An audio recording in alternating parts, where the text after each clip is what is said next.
자, 다음은 조선시대로 넘어가 보겠습니다. 그리고 당시 이 중국에서 유명세를 떨쳤던 두 명의 사람에 대해 이야기해 볼 텐데요. 어떻게 보면 이 두 사람은 지금의 BTS나 다른 한류 스타와 같이 조선시대의 한류 스타라고 할 수 있을 것 같습니다. 자, 먼저 조선시대 중기에 활동했던 천재적인 여류 시인 허난설원입니다. 이 허난설원의 본명은 허초희라고 하고요. 조선의 대표적인 천재 여류 시인이자 중국과 일본에서 큰 인기를 끌었던 국제적인 스타이기도 합니다. 허난설원은 조선시대라는 시대적 상황을 고려하면 비교적 자유로운 집안 분위기에서 태어났습니다. 그리고 타고난 천재성에 더해 훌륭한 선생님을 만나 좋은 교육을 받을 수 있었는데요. 허난설원은 불과 8살이 되었을 때 광안전 백옥루 상량문이라는 한시를 지어 주변을 놀라게 했습니다.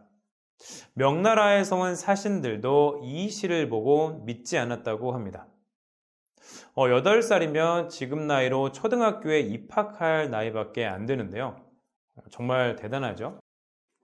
하지만 어쩔 수 없는 이 당시의 사회적 분위기 때문에 허난설원은 15세 때 결혼을 하고 이후 불행한 시간을 보내게 됩니다. 남편과 시어머니로부터 미움을 받게 되었고 또 아버지와 오빠 두 아이를 잃기까지 하였습니다. 정말 이 불행의 연속이었는데요. 허난설원은 견디기 힘든 생활과 극도의 슬픔으로 인해 27세라는 젊은 나이로 세상을 떠나게 되었습니다. 그리고 세상을 떠날 때 허난설원은 자신이 지었던 모든 시를 불태우라고 유언을 남기게 되었지만 세상을 떠난 뒤 누나의 죽음을 안타까워한 동생 허규는 누나가 지은 시를 모아 난설원집이라는 시집을 발간하게 되었습니다.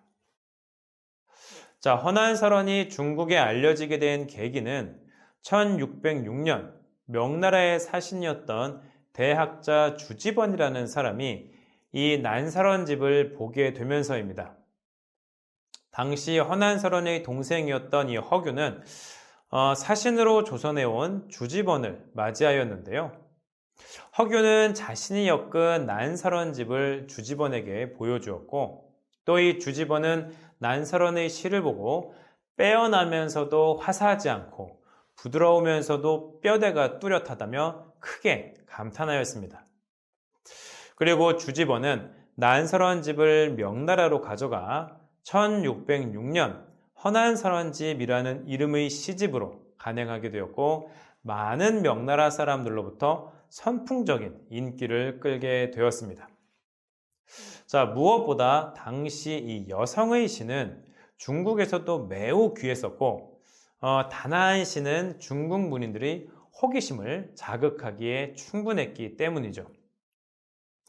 이후 조선을 찾은 명나라의 사신들은 허난설원의 시집을 구하기 위해 애를 쓰는데요.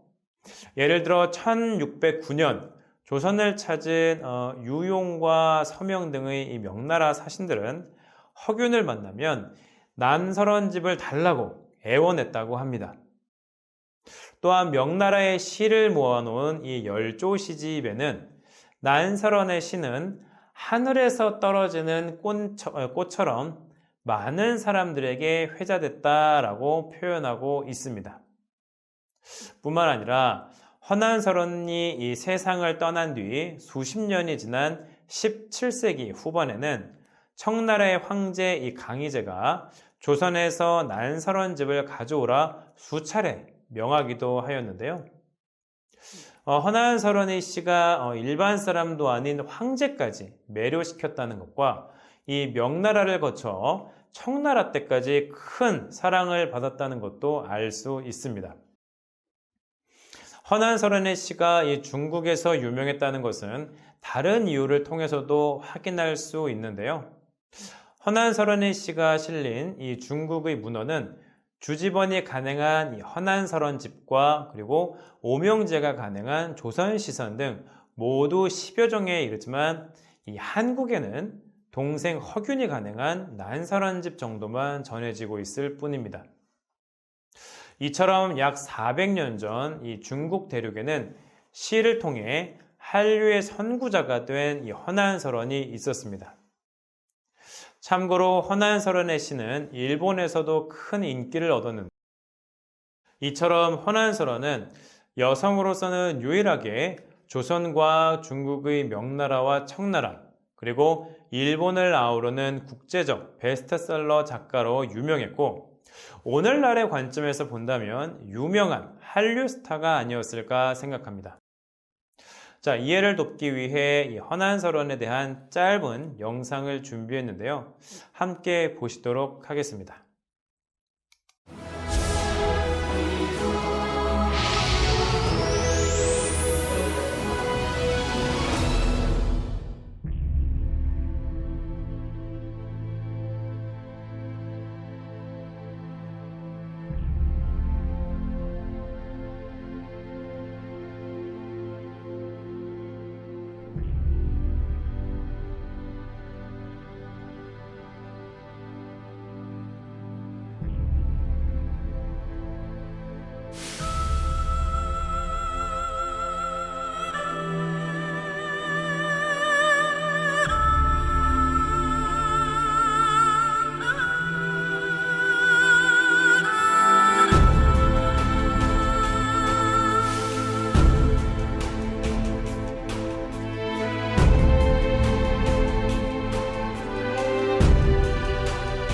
이 남매는 꾸준히 시를 주고받아서 오빠의 격려를 받은 난설원의 시는 나날이 발전했습니다.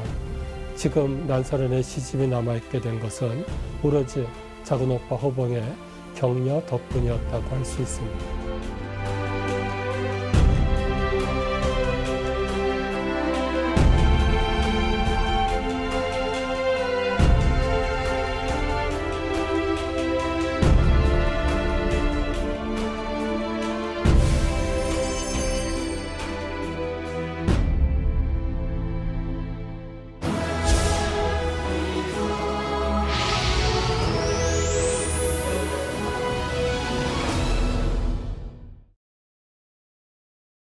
자, 다음은 또 다른 조선의 한류 스타였던 추사 김정희라는 인물에 대해서 알아보도록 하겠습니다.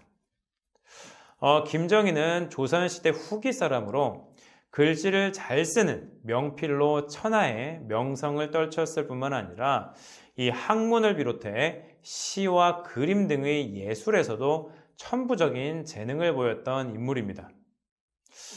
그래서 당시 청나라의 학자들은 여러 학문에 능통한 이 조선 최고의 학자라는 뜻에서 김정희를 가리켜 해동 제1통유라고 불렀습니다.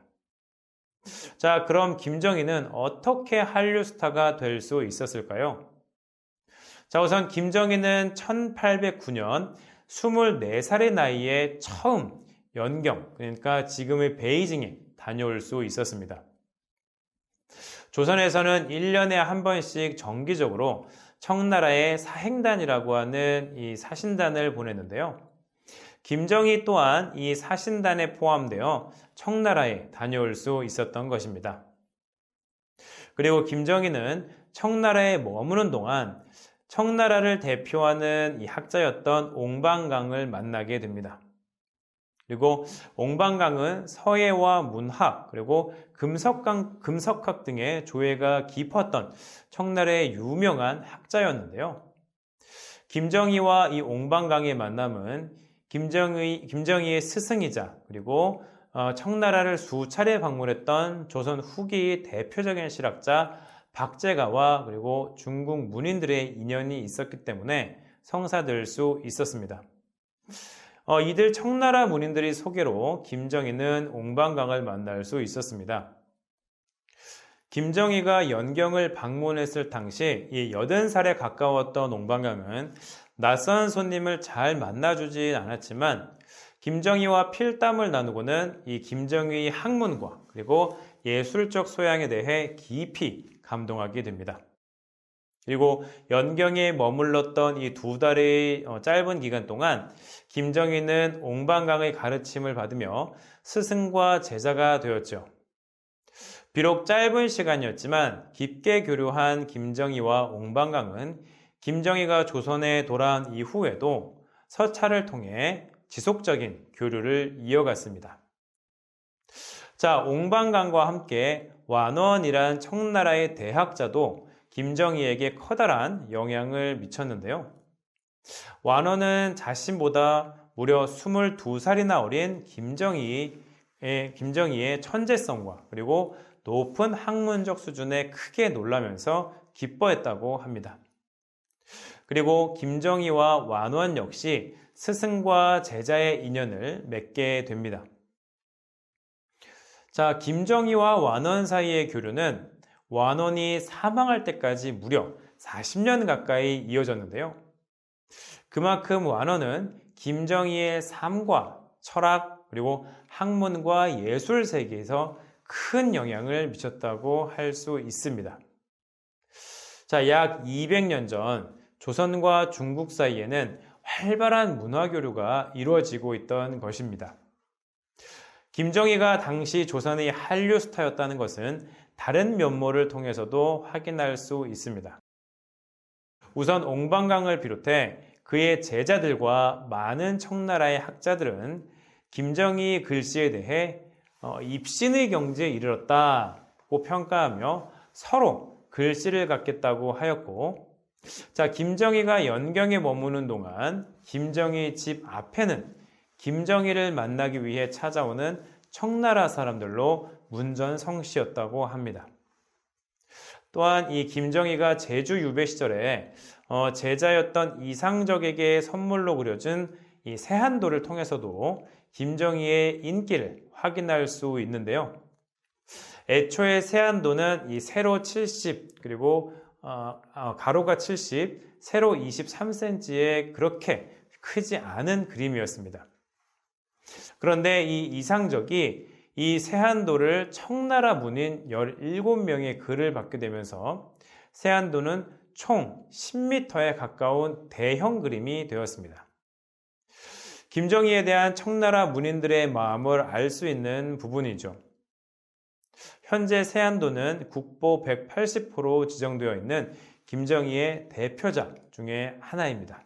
자, 2019년 6월 베이징에서는 한중 문화교류 차원에서 추사 김정희와 청조 문인의 대화라는 전시가 열렸습니다. 당시 전시회에 방문한 사람들은 하루 평균 5,000명이었다고 하는데요. 그러니까 2달 동안 다녀간 사람이 총 30여만 명의 중국 사람들이 다녀간 것입니다. 중국에서 이 김정희의 인기가 여전히 대단하다는 것을 보여주는 것이겠죠. 끝으로 그림 한 장을 보실 텐데요. 이 그림은 김정희가 청나라를 떠나기 전 청나라의 문인들이 김정희를 초대하여 송별회를 해주는 모습입니다.